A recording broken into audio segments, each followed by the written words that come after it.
Hello everyone, welcome to Nirja Education. This is second lesson component of food of 6th standard. Okay, in the first lesson we learnt about food sources. हमने first chapter में food sources के बारे में पढ़ा था कि from where we get food from plant sources, we get food from animal sources. Okay, and also we learn that food gives us energy. So food हमें energy देता है, but besides energy what all food gives us. Okay, energy के सिवा food क्यों important है. Okay, food में substances होते हैं अलग अलग डिफरेंट टाइप्स के, अलग अलग कंपोनेंट्स होते हैं. So today we are going to talk about those components of the food and also every day we eat different kind of dishes. Okay, हम हर रोज अलग अलग डिशेस खाते हैं, कंज्यूम करते हैं, because eating different food every day is very essential, it is very necessary. So why it is very necessary to eat different food every day? Today we are going to talk about this. So before we start, please don't forget to like, share and subscribe our channel and press the bell icon. So students, our food contains different types of nutrients.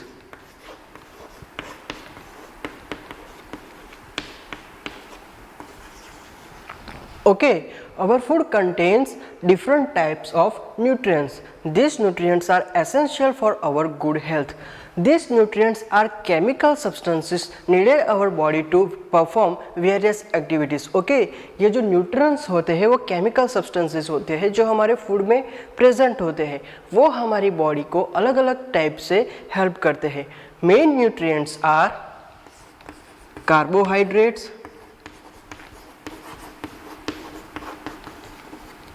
proteins, fats, vitamins and minerals.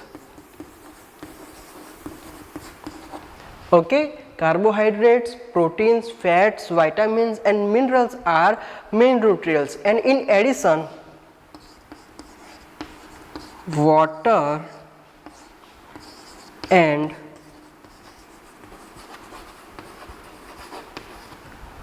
roughage. In addition, water and roughage are also very important for our good health. So carbohydrates, proteins and fats are called macronutrients.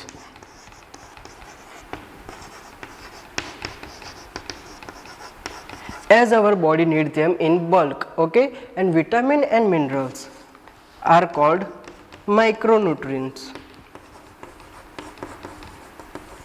as our body need them in traces. Okay, carbohydrates, protein और fats को हम macronutrients कहते हैं और vitamins और minerals को हम micronutrients कहते हैं. Don't get confuse between this two words, macro and micro.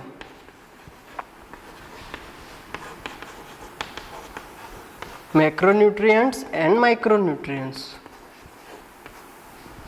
Micro मतलब कम. ओके, कम क्वांटिटी में हमें विटामिन्स और मिनरल्स की ज़रूरत पड़ती है और ज़्यादा क्वांटिटी में हमें ये तीन न्यूट्रिएंट्स की ज़रूरत पड़ती है. So this are components of our food, this are main nutrients of our food. So let's learn about them in details. So the first nutrient that we are going to talk about is carbohydrates. Carbohydrates are energy giving food. Okay, carbohydrate से हमें energy मिलती है. They are made of carbon, hydrogen and oxygen. वो carbon, hydrogen के और oxygen के बने होते हैं. Cereals, potatoes, Honey and fruits are rich source of carbohydrates. Cereals, potatoes, honey और फ्रूट्स कार्बोहाइड्रेट्स के मेन सोर्सेस है. They are mainly of three types, sugar, starch and cellulose. Carbohydrates के मेन थ्री टाइप है. First type है sugar, दूसरा type है starch और तीसरा टाइप है cellulose. They are obtained from plants. Carbohydrates हमें प्लांट से मिलता है. So let's talk about sugar first. So first type of carbohydrate is sugar. Sugars are simple carbohydrates. They are found in form of glucose and fructose. Okay, sugar है वो carbohydrate का सबसे simplest form है. वो हमें glucose और fructose में से मिलता है. They are sweet in taste, उनका टेस्ट स्वीट होता है. दे गिव इंस्टेंट एनर्जी, वो हमें इंस्टेंट एनर्जी देता है. The main sources of sugars are glucose, sugar cane and fruits like banana, papaya, mango and grapes. So our second type of carbohydrate is starch. Starch is a complex carbohydrate. It is reserve food material of plants. Okay, we learnt in our previous classes that plants store their food as starch. So it is reserve food material of plants. Pure starch are tasteless and odourless white powder. Okay, pure starch होते हैं वो tasteless होते हैं, उनका कोई test नहीं होता, और वो ऑर्डरलेस होते हैं यानी कि उनकी कोई स्मेल नहीं होती. They provide us energy but comparatively slower than sugars. The main sources of starch are wheat, rice, maize, maize means corn, bajra, potato and sweet potato. So our third type of carbohydrate is cellulose. Cellulose is tasteless white substance. Okay, cellulose tasteless white substance है. It is present in plant cell wall, cotton, wood, etc. वो plant cell wall, cotton, wood जैसी चीज़ों में present होता है. They are not digested in human beings. Okay, in the first lesson we learned that we cannot digest cellulose. That is why we cannot eat plants directly. We have to cook them first. But herbivorous animals are able to digest cellulose. Okay, animals are able to eat plants directly because they can digest cellulose. Carbohydrates are broken into simple form called glucose, which provides energy to our body. Excess of carbohydrates stored as fats under the skin. ज़्यादा खाना खा ले हम, अगर हम ज़्यादा carbohydrates खा ले तो वो फैट बन के हमारे स्किन के अंदर स्टोर होता है. Glucose provides us instant energy. Hence, sport person and patients are given glucose to provide instant energy. Glucose हमें instant energy देता है, इसलिए sports person और patient को हम glucose देते हैं instant energy gain करने के लिए. So dear students, we learn about carbohydrates and their three types. Now let's see fat. Fat gives us more energy than carbohydrates. They are made of carbon, hydrogen and oxygen. Molecules of fat are made of fatty acids and glycerin. Fats are obtained from plants, for example mustard oil, groundnut oil, obtained from animals, for example ghee, butter, and other sources of fats are meat, fish, eggs and nuts. Okay, fats are greasy. Fats greasy होते हैं, oily होते हैं. Okay, वो चिकने होते हैं. Fats provides more energy to our body. They produce more energy and protect us from injuries. Fats हमें energy देते हैं और इंजरी से प्रोटेक्ट करते हैं. The fats deposited in our body act as cushion to body organs and protect them. जो fat हमारी body में डिपॉजिट होता है वो कुशन की तरह एक्ट करता है और हमारे बॉडी ऑर्गन्स को प्रोटेक्ट करता है. They help us to keep the body warm. Fat हमारी बॉडी को वार्म रखने में, गर्म रखने में हेल्प करता है. When fats are consumed in large amount, they leads us to a condition called obesity.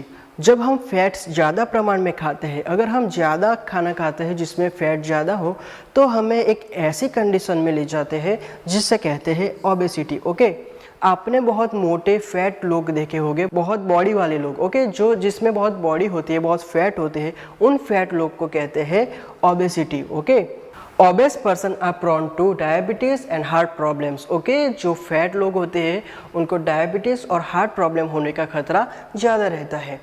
Fats add flavour and taste to food. Okay, fat की वजह से खाने में फ्लेवर एंड टेस्ट ऐड होता है. And also some vitamins can be absorbed in our body in the presence of fats. Fats are termed as energy bank in our body. A gram of fat releases the twice of the energy released by the same quantity of carbohydrates. 1 gram carbohydrates जितनी energy release करता है उससे double energy fat release करता है. ये fat हमारी body में store रहता है, तो जब भी हमारी बॉडी को एनर्जी की ज़रूरत होती है वो फैट को यूज़ करता है, इसलिए फैट को एनर्जी बैंक कहा जाता है बॉडी का. Students, our next nutrient is protein. Protein is body building food. They promote growth and repair worn out tissues. Okay, हमारी बॉडी के जो मसल्स होते हैं, टिश्यूज़ होते हैं, उसे ग्रोथ करने में, और जो कुछ टिश्यूज़ जो वॉर्न आउट होते हैं या पुराने होते हैं उसको रिपेयर करने में हेल्प करते हैं. They are obtained from both plants and animals. Protein हमें प्लांट सोर्सेज से भी मिलता है और एनिमल सोर्सेज से भी मिलता है. Pulses, cereals, ground nuts, beans and dry fruits are some plant sources. Milk, fish, meat, eggs and cheese are animal proteins. Proteins are made up of hydrogen, oxygen, carbon and nitrogen. They also may contain phosphorus, sulfur and some metals. Okay? Protein hydrogen, oxygen, carbon और nitrogen का बना होता है और उसमें कुछ phosphorus, sulphur और some metals भी होते हैं. Each protein molecule is made up of small units of amino acid. Okay? Protein का हर एक molecule small units, amino acid के स्मॉल यूनिट्स से बना होता है. Okay student, now let's see some benefits of protein. Pregnant women and children need more protein. Pregnant women और children को ज़्यादा प्रोटीन की ज़रूरत होती है. A sick person or a patient recovering from injuries need protein rich diet. Sick person जो बीमार लोग होते हैं और जो पेशेंट होते हैं जो कोई इंजरी से रिकवर कर रहे होते हैं उनको प्रोटीन रिच डाइट की ज़रूरत होती है. Protein forms main structure of our body like muscles, skin, hair, nails. Okay, protein हमारी बॉडी का मेन स्ट्रक्चर डेवलप करने में, फॉर्म करने में हेल्प करता है. Our body can not store protein. हमारी बॉडी प्रोटीन स्टोर नहीं कर सकती. Some protein is essential in our daily intake of food. हम जो रोज़ खाना खाते हैं उसमें कुछ प्रोटीन लेना बहुत ही आवश्यक होता है. Excess of protein converted in fats and then store. Okay, हम ज़्यादा प्रोटीन ले ले तो वो फैट में कन्वर्ट हो जाता है और फिर हमारी बॉडी में स्टोर रहता है. Children getting less protein are underweight and have very less flesh on their bones. Okay, जो children प्रोटीन कम खाते हैं उनका वज़न कम होता है और उनकी बॉडी पे मास भी बहुत कम होता है. So we learned here that excess of anything, excess of carbohydrates, excess of fats, excess of protein are converted into fats and stored in our body. So हमें सही मात्रा में खाना खाना चाहिए. So children we learn about nutrients. Okay, कि food में nutrients होते हैं और वो बहुत ज़रूरी होते हैं हमारी बॉडी के लिए, हेल्थ के लिए, ग्रोथ के लिए और डेवलपमेंट के लिए. ऑल्सो हम पढ़े माइक्रो न्यूट्रिएंट्स के बारे में और मैक्रो न्यूट्रिएंट्स के बारे में और हमने डिटेल्स में पढ़ा मैक्रो न्यूट्रिएंट्स.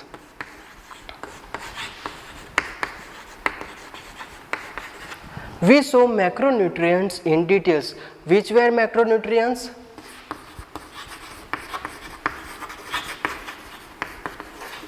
Carbohydrates, proteins